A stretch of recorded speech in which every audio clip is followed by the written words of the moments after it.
Halo semuanya, Assalamualaikum warahmatullahi wabarakatuh. Ketemu lagi sama saya, Fiandri Rahma, NIM 7211419125.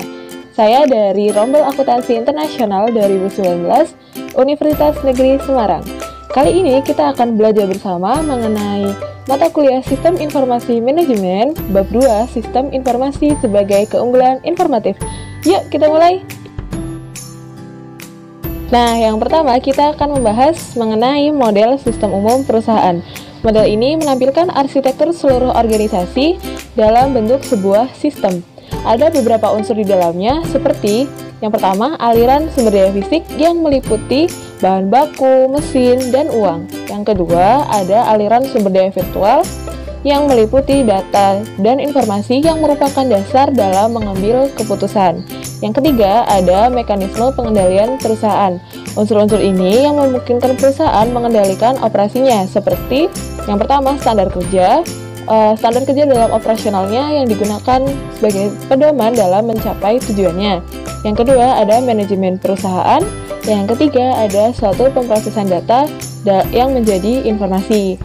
Yang keempat, ada unsur lingkaran umpan balik. Nah, berikut ini merupakan diagram dari model sistem umum perusahaan. Yang pertama, kita akan membahas dari aliran sumber daya fisik perusahaan, yang dimana aliran sumber daya fisik perusahaan terdiri dari bahan baku, uang, mesin, dan karyawan.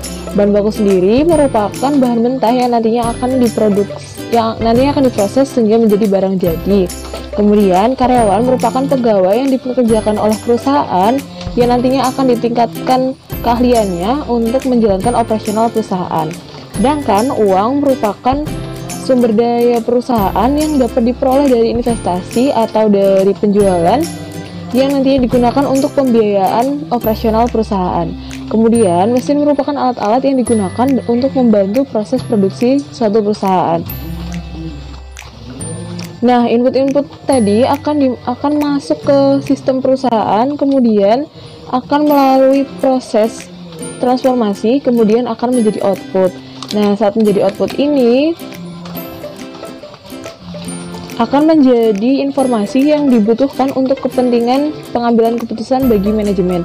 Nah, ini terdapat pada aliran sumber daya virtual, di mana terdiri dari sumber daya virtual seperti data dan informasi yang digunakan oleh manajemen untuk mengambil keputusan berdasarkan standar dari perusahaan tersebut. Keputusan yang diambil oleh manajemen dapat menjadi feedback bagi sistem untuk kemudian melanjutkan prosesnya.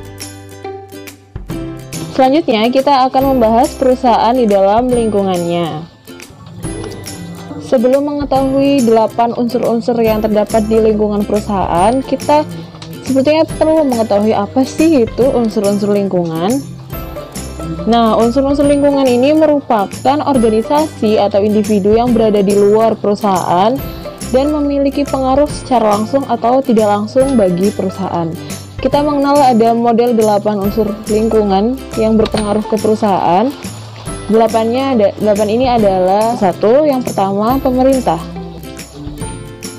Pemerintah atau government pada tingkat pusat atau tingkat provinsi bahkan kabupaten merupakan suatu unsur yang memberikan batasan-batasan, biasanya melalui undang-undang bagi suatu perusahaan, dan bisa juga memberikan bantuan kepada perusahaan seperti informasi, dana, dan pembelian. Selanjutnya ada komunitas global atau global community, adalah wilayah geografis di mana perusahaan menjalankan operasinya. Perusahaan mempunyai tanggung jawab kepada masyarakat global dengan menghargai lingkungan hidup, memberikan produk dan jasa yang memberikan kontribusi bagi mutu kehidupan, dan melakukan operasinya secara etis. Selanjutnya ada pelanggan atau customer, merupakan sasaran dari penjualan produk perusahaan. Selanjutnya ada pesaing atau kompetitor, merupakan organisasi yang merupakan saingan dalam lingkungan bisnis atau dalam pasar.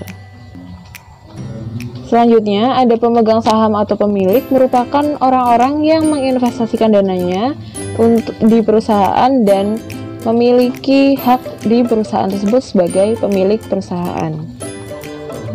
Selanjutnya ada serikat pekerja yang merupakan atau labor union adalah organisasi dari para pekerja terampil maupun tidak terampil dari berbagai jenis bidang dan industri.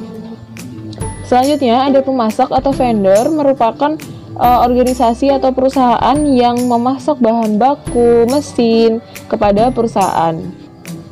Selanjutnya ada komunitas keuangan atau financial community yang terdiri dari seperti bank, lembaga finansial yang memengaruhi sumber daya keuangan perusahaan. Selanjutnya kita akan membahas keunggulan kompetitif dari perusahaan. Seiring perusahaan memenuhi kebutuhan para customernya, perusahaan akan semakin berusaha untuk mendapatkan keunggulan di atas para pesaingnya. Nah, keunggulan kompetitif atau competitive advantage mengacu pada penggunaan informasi untuk mendapatkan pengungkitan atau leverage di dalam pasar. Pada keunggulan kompetitif, ada dua hal yang perlu kita ketahui seperti rantai nilai Porter dan memperluas ruang lingkup rantai nilai. Pada rantai nilai Porter, di mana Porter yakin bahwa sebuah perusahaan meraih keunggulan kompetitif dengan menciptakan suatu rantai nilai atau value chain. Value chain ini terdiri dari beberapa aktivitas-aktivitas utama dan aktivitas pendukung yang nantinya akan meningkatkan margin perusahaan. Nah, margin itu apa sih? Margin merupakan nilai dari produk dan jasa perusahaan setelah dikurangi harga pokoknya, atau biasa kita sebut sebagai profit atau laba perusahaan, di mana margin atau profit ini merupakan tujuan utama dari perusahaan dalam meningkatkan keunggulan kompetitifnya. Karena seperti kita tahu, suatu organisasi bisnis, perusahaan, tujuan utamanya adalah profit oriented atau memaksimalkan keuntungan atau laba perusahaan itu sendiri. Nah, aktivitas nilai atau value activities terdiri dari dua aktivitas. Yang pertama, aktivitas nilai utama atau primary value activities. Yang kedua, ada aktivitas pendukung atau support value activities. Nanti kita akan bahas di diagram berikutnya. Nah, berikut ini merupakan diagram dari value chain atau rantai nilai, di mana terdapat dua aktivitas, yaitu primary activities dan support activities. Dalam primary activities atau aktivitas utama terdapat inbound logistik atau logistik barang masuk, ada operation atau operasi, outbound logistik atau logistik barang keluar, marketing and sales atau pemasaran, dan service atau layanan atau jasa. Nah, primary activities ini atau aktivitas pendukung ini akan menghasilkan margin bagi perusahaan sebesar yang tertera pada sisi kanan, dan pada value chain ini margin tersebut akan semakin ditambah dengan adanya support activities, di mana ada from infrastruktur atau infrastruktur perusahaan, ada human resource management atau manajemen sumber daya manusia, lalu ada teknologi development atau pengembangan teknologi, dan procurement atau pengadaan. Nah, support activities ini berperan untuk menambah margin perusahaan sebesar demikian yang ada di sebelah kanan, sehingga dengan menggunakan value chain ini perusahaan akan semakin mendapatkan margin yang semakin banyak, dimana yang seperti kita ketahui margin atau laba merupakan tujuan utama bagi perusahaan.